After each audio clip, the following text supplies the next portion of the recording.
My name is Nic Lehoux. I'm an architectural photographer. I live on the west coast of Canada.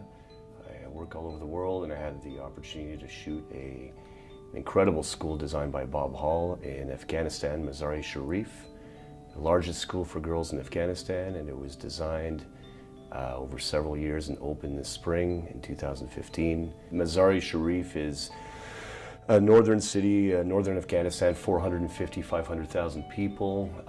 It's by Western standards, of course, it's extremely primitive. A lot of areas don't actually have running water or plumbing. And it's been devastated by 40 years of war, the Soviets and the Americans. So the school itself is literally, I'd say almost bunkerized in a beautiful environment of trees, and very few large trees in Mazar-e-Sharif. But there's these beautiful pines in this courtyard.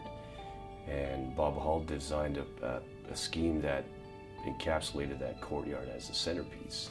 The girls are brave, and they are at the forefront of a new women's education in Afghanistan. The school was designed for a capacity of 3,500 girls in waves over the day. And they walk in through a gate, and then they're in this really protected kind of enclave. And one of the first observations I made when I walked in was that there's a palpable sense of freedom and relief that you can sense from them as they're walking down the street, going through the gates of the school and into the courtyard. They really become almost exuberant and very free. I mean, they'll remove their veil off their face, and they'll run around like kids that you would see running around in Brooklyn. So there is a big challenge in documenting women as a Western man in Afghanistan. You don't just take the camera out, you really start walking around, shaking hands to some extent, and just create a sense of appreciation of who we are. They were told by their principal that there was a photographer coming from the West to photograph it. They were kind of slyly looking at me at first and not too sure about what I was going to do, what my plans were. Shooting two young women who were sitting on a ledge. I set up my camera, and I looked at them and kind of smiled, and they were veiled, and then one of them slowly removed her veil about 5 minutes into just this back and forth of a few shots, but not too many shots, just kind of creating a sense of who we are, who each other was. It was really beautiful because I see it now as a sequence of 15 or 20 shots I did of these girls together having a conversation, and you see how at first they're very reserved and poised, and their veils are very close to their eyes, and by the end, one of them at one point looked at her friend and just removed the whole thing. It was a very nice, natural opening up, and obviously it means that they are questioning all these issues of their role in society, of Afghani society. They're very conscious about it.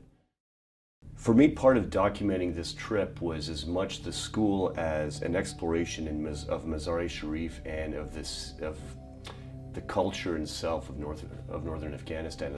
I wanted, if nothing else, to be able to capture the working class society of Mazar-e-Sharif, and even, if possible, to get access to some of the factories that would have manufactured the bricks, the steel, and the wood of the school. So more of a vertically integrated shoot, if you want to call it that, where you could see a sense of what's behind the school. Our driver had a connection in a brick factory just outside of Mazar-e-Sharif. Physically, what it was is a very traditional brick fabrication factory, which was about 5 to 10 square kilometers, massive. A place where they actually mine the clay on site, dry it out, and lay out bricks and lay them out in the sun and then cook them. And I just went into a zone and just meandered through the factories. Our driver had actually been a brick driver several years ago. So much of it is about who you know and who you meet out there, and the ability to create quick connections to get access to interesting places. So the opening of the school was extremely colorful. We had some concern because they told us there was going to be a large tent over the school, draped over the school, and I was thinking photographically, oh brother, here we go, this is not going to work. And it turns out what they had were beautiful silk, giant silk-like scarves that were draped between the trees in the school. And I think a lot of people realized that it was a major step. It is the largest school for girls in Afghanistan, and it's a substantial endeavor that worked. You know, every girl that comes out of there, you're just creating that.